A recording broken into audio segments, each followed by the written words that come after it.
Devin Booker added 17, and the Phoenix Suns rallied from a 23-point deficit late in the third quarter to beat the Los Angeles Clippers 119-117 on Tuesday night. The story coming out of that game was the TNT cameras catching Durant and Budenholzer barking at each other during a timeout in the first quarter. Here's what KD said on the matter. Yeah, that's what usually happens when you don't know the dynamics of a relationship. You know, you catch something on TV, you get a quote, and now you pushing that narrative as if me and Bud don't do that all the time. We competitive as two individuals who want to see things done the right way. And sometimes my way ain't the way that Bud want to do it, and vice versa. I wish they cut to that and slow-mo that when me and him come to a solution together and we smiling on the bench and we tapping each other on the chest and slapping hands hard. I wish they would post that on Instagram and Twitter and say, wow, this is leadership right here. But when we do that other that gets attention. That's just the nature of the world we in. Okay, fair enough. The nature of the beast. Stephen A., your reaction to KD's comments and what transpired during the game? He's 1,000% right in terms of what he said. It is the way of the world. Duh. And, you know, what's the deal? In any profession, in any walk of life, there are differences. If you're participating occupationally on camera, the camera's going to catch that. When you smile and make up, the camera's going to catch that too. Nobody's making a big deal of it. You know, basically when he pulled his arm away, what he was basically saying, damn, let me play my game. That's all he was saying. You understand what I'm saying? Players complain about that with coaches a lot. You understand? There are players that get orders from coaches to say, we're not doing that. Hell no. We're doing this. And they overrule their damn coaches. We see that too. It's all a part of the game. My thing is, why are you assuming it's negative? Like you pull your arm away. That's a great point. You pull your arm away and you speaking to Budenholzer about letting you play your game. Somebody pointing out that happened isn't a blemish or a knock against Kevin Durant. If anything, we're looking at Budenholzer and saying, why don't you let him play his damn game? He's Kevin Durant. What the hell you doing? Leave that brother alone. You're 35, 36 years old, giving you 27 a night. You better sit your behind down and relax. You just got back into coaching, coach. You want to be out again? You better appease that brother. If anything, that's what anybody is thinking. And even that ain't negative. But you do have certain people that will take it as a negative, which was my point over the last couple of weeks when we were having these discussions. Debating and discussing, comparing, and all of this stuff all ends up being a celebration of the game, not insulting anybody. Yo, we're noticing what happened here. This is what comes with it. And in any walk of life, in any profession, disagreements happen. So what? People going to talk about it. So what? It's no big deal. Yeah. At the end of the day. Yeah, I'm with you. And I think if this happened in a traditional workplace, 9-to-5 office, okay, fine. Wouldn't see it. But I do think we got to remember this is sport. This is physical. This is emotional. And I will say that for me, my experience, some of the best teams that I've been on, it was volatile might be aggressive, but there's tension there. There's healthy tension. Now, I'm not going to say that the Phoenix Suns season has been perfect, Wendy, as I'm sure you know, but this is getting blown out of proportion for no reason. Yeah, if you've sat near the court at a Suns game in the second half of the year, chances are you've seen Durant and Bud have one of these or two of these types of interactions. And the thing I like about this is that they kept talking.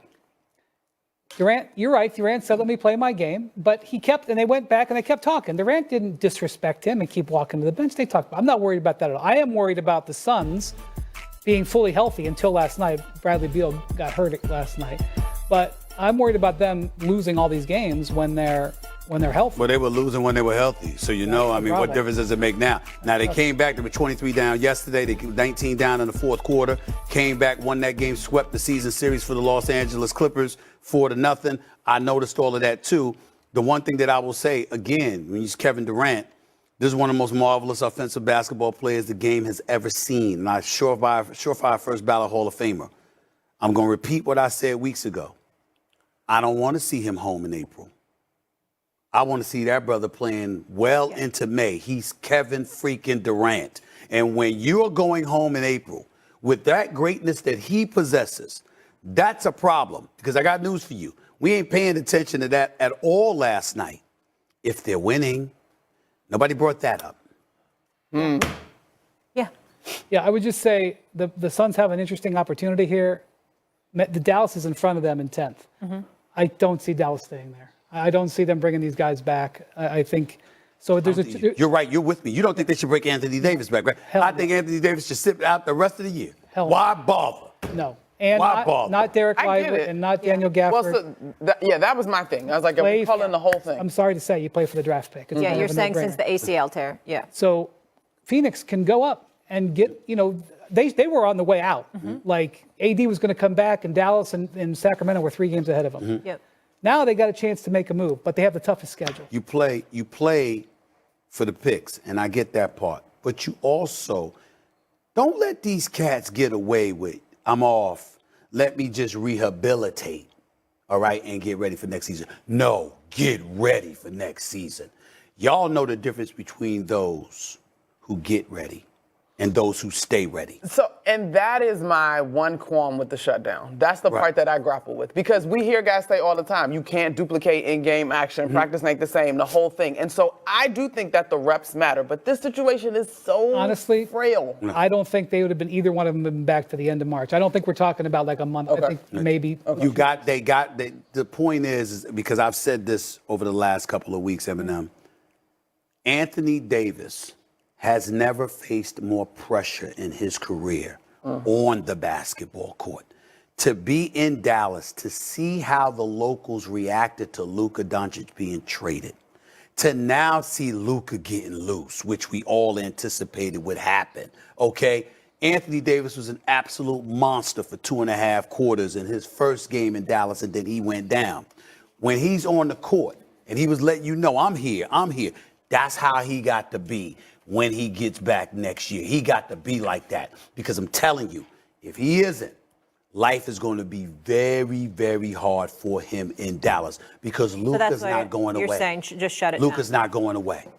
I'm just saying, don't risk bringing them back. Don't risk bringing them back. Shutting it down implies that they can play, and they don't. No. I'm just saying, let them. Don't risk. Yeah. No. Okay, we're mincing words. It's the same. Play for the future. It's the same sentiment, but okay.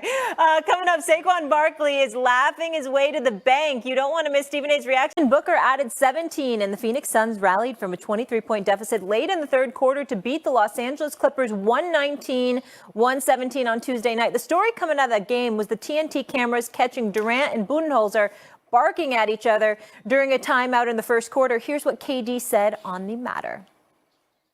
Yeah, that's what usually happens when you don't know the dynamics of a relationship. You catch something on TV, you get a quote, and now you pushing that narrative as if me and Bud don't do that all the time.